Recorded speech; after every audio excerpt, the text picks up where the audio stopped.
Modi budget 2.0। नमस्कार, मैं हूं आपके साथ अक्षय विनोद शुक्ल और मेरे साथ हैं हमारे वरिष्ठ सहयोगी दीपक चौरसिया जी। और आज हम बात करेंगे कि मोदी सरकार जब दूसरी बार अब आई है बजट लेकर, तो क्या कुछ निर्मला सीतारमण के पिटारे से निकलकर सामने आता है। सुबह 11 बजे लोकसभा में वित्त मंत्री बजट पेश करेंगी और 10 बजे कैबिनेट से बजट को मंजूरी मिल सकती है। थोड़ी देर में राष्ट्रपति भवन भी पहुंचेंगे वित्त मंत्री। आपको बताएं कि वित्त मंत्रालय निर्मला सीतारमण पहुंच चुकी हैं और सभी को इंतजार है कि आज निर्मला सीतारमण के पिटारे से क्या कुछ निकलता है, क्योंकि अभी तक ये देखने को मिला है कि घर संभालने के लिए दक्ष माना जाता है महिलाओं को। और दीपक जी, अब क्या तो जो तमाम घर हैं उनके लिए कोई खुशखबरी आज इस पिटारे से निकल कर आएगी निर्मला सीतारमण के?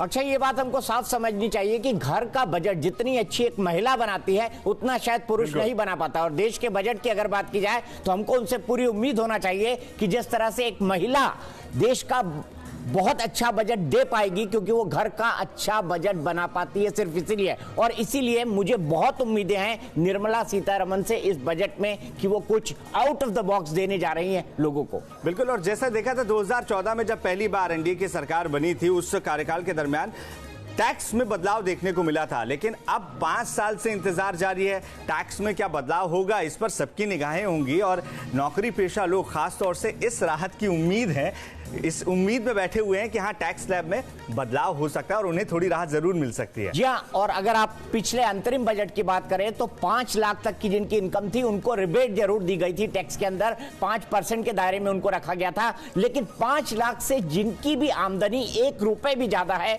उनको वैसे ही पुराने 20% के स्लैब में रखा गया था। तो लोग ये मान रहे हैं कि निर्मला सीतारमण इस वक्त जो है इस सीमा को भी जो है बढ़ा सकती हैं, 3 लाख या 5 लाख कर सकती हैं। ऐसी अटकलें लगातार लगाई जा रही हैं और मेरे ख्याल से नौकरी पेशा और अक्षय, आप भी इस उम्मीद को जरूर बांध कर बैठे होंगे कि मेरा कुछ टैक्स सेविंग इस बार हो जाए, चाहे 80C के तहत और चाहे अगर जो सीमा आयकर सीमा है उसमें परिवर्तन कर दिया जाए उसके चलते। और ये 4 तस्वीरें हम आपको दिखा रहे हैं। निर्मला सीतारमण वित्त मंत्री पहुंच चुकी हैं मंत्रालय। वहीं अनुराग ठाकुर उनसे मिलती हुई नजर आई थी निर्मला सीतारमण। और अनुराग ठाकुर ने आज बजट से पहले पूजा अर्चना की है, आशीर्वाद मांगा है कि भाई इस बजट से कम सभी खुश नजर आए, क्रिटिसाइज इसे कम किया जाए या ना किया जाए। मंत्रालय में बैठक होनी है, थोड़ी देर में ये बैठक शुरू होगी। 10 बजे के करीब ये बैठक शुरू होगी, क्योंकि 11 बजे आज इस बजट को निर्मला सीतारमण पेश करने वाली हैं लोकसभा के भीतर। और मैं इसकी प्रक्रिया बता दूं, दरअसल बजट के सूटकेस बाहर आएंगे,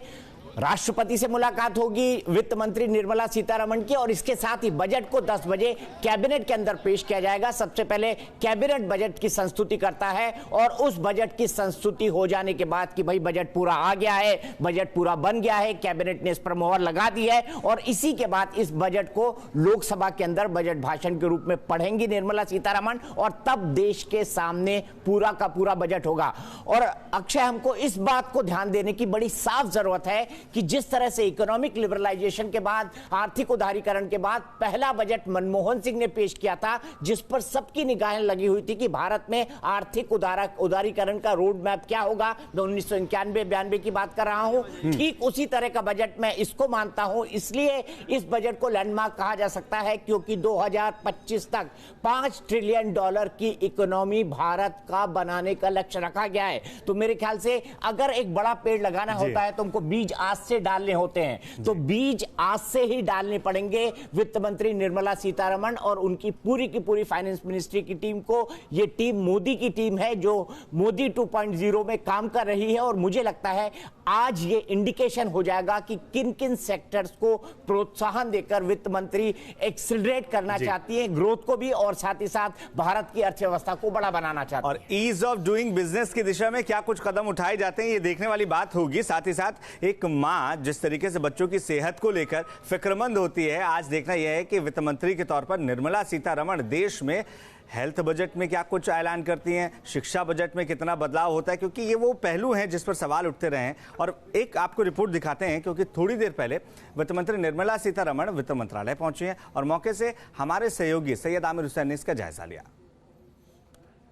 देश का बजट पेश करने के लिए निर्मला सीतारमण अपने घर से आवास से निकल रही है। ये देख सकते हैं तस्वीरों में आप, निर्मला सीतारमण जो है बजट पेश करने के लिए यहां से वित्त मंत्रालय की तरफ निकल रही है और वित्त मंत्रालय से वो सीधे जो है वहां पर अपने बजट ब्रीफकेस को जो है वो शो करेंगी और उसके बाद राष्ट्रपति भवन जाएंगी। राष्ट्रपति भवन जाने के बाद वो सीधे जो है एक कॉपी राष्ट्रपति को देंगी। राष्ट्रपति को देने के बाद जो कैबिनेट की बैठक है खास तौर पे वो बैठक होगी वहां पर पार्लियामेंट में, और पार्लियामेंट में जो बैठक होगी 10:45 पे होगी। उसके बाद 11 बजे जो है वो बजट भाषण पढ़ना शुरू कर देंगी। बहुत ज्यादा उम्मीदें इस बार के तमाम उन लोगों के लिए है जो कि मध्यम वर्ग वाले हैं, जिनको टैक्स रिबेट में छूट की इस बार उम्मीद लग रही है। इस बार स्टैंडर्ड डिडक्शन में बहुत कुछ नहीं किया जाएगा क्योंकि वो अंतरिम बजट में उसकी घोषणा की जा चुकी थी, लेकिन निवेश को लेकर के और रोजगार को बढ़ोतरी को लेकर के और किसानों के लिए इस बार बहुत कुछ देखने वाला मिल सकता है।